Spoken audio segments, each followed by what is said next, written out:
some of Europe's most enticing cars don't ever make it to the United States, and the Audi RS4 Avant is likely to remain one of them.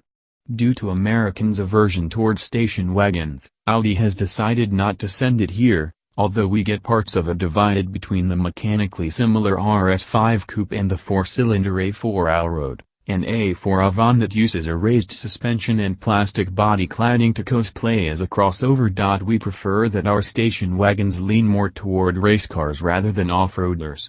Therefore, we much prefer the new RS4 Avant, which comes with a lowered stance and a significantly wider body than the regular A4 Avant. The extra width is underscored by flared fenders and new front and rear fascias, and the car stands on substantial 265/35R19 or 275/30R20 rubber.The car we drove rode on the fatter tires.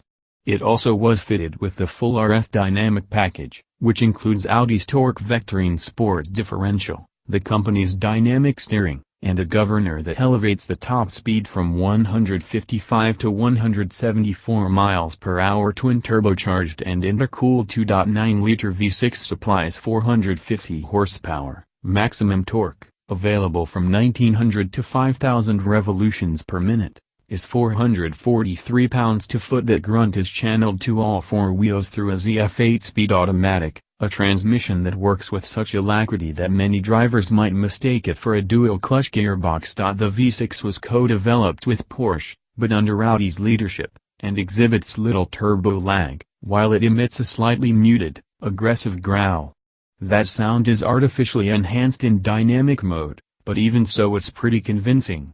While the blown 6 still can't match the previous model's naturally aspirated V8 Thunder, we'll gladly take the smaller engine's performance gains and reduced weight. Audi says the sprint from 0 to 62 miles per hour takes a mere 4.1 seconds, which is almost as quick as the company's claim for the two-door RS5.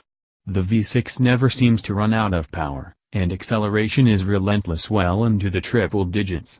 This is supercar performance, similar to but less boisterous than the 8-cylinder Mercedes-AMG C63. Its moves are precise, almost clinical. On the uneven roads in the Sierra Nevada north of Malaga, Spain, we found the steering to be nicely weighted and razor-sharp, and the Sport Differential helps place the car in corners perfectly. The RS4's limits are ultra-high, and it is easy to counter any understeer with the throttle and a bit of load transfer.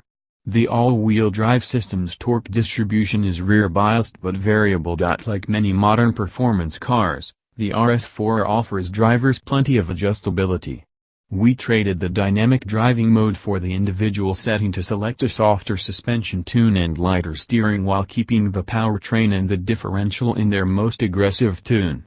And we like the sport setting of the stability control system. It allows you to steer a bit with the gas pedal without entirely removing the electronic safety net. While this fast Audi also can act as a spacious and luxurious cruiser, it fails to fully mask its sporting genes when driven calmly.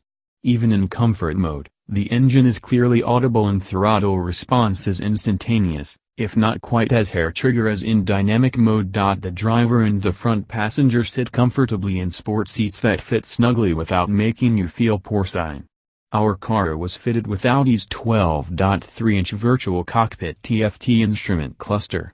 This customizable screen can call up a huge map front and center, with the speedometer and tach moving into the corners, or put a large tachometer at the center and relegate less useful information, such as the gimmicky power and torque indicators, off to the sides.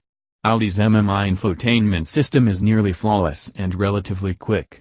In fact, this may be the most sophisticated infotainment package in its class. The Mercedes-AMG C63 may come close, but the BMW M3 and the Cadillac ATS-V trail far behind. In Europe, the Audi RS4 Avant is about $1,350 cheaper than an RS5 coupe. Given the choice, we would be tempted to go for the more versatile wagon. Sadly, in America, we don't get that choice. But we will, at least, get a compromise in the form of the RS5 Sportback, which should arrive later this year.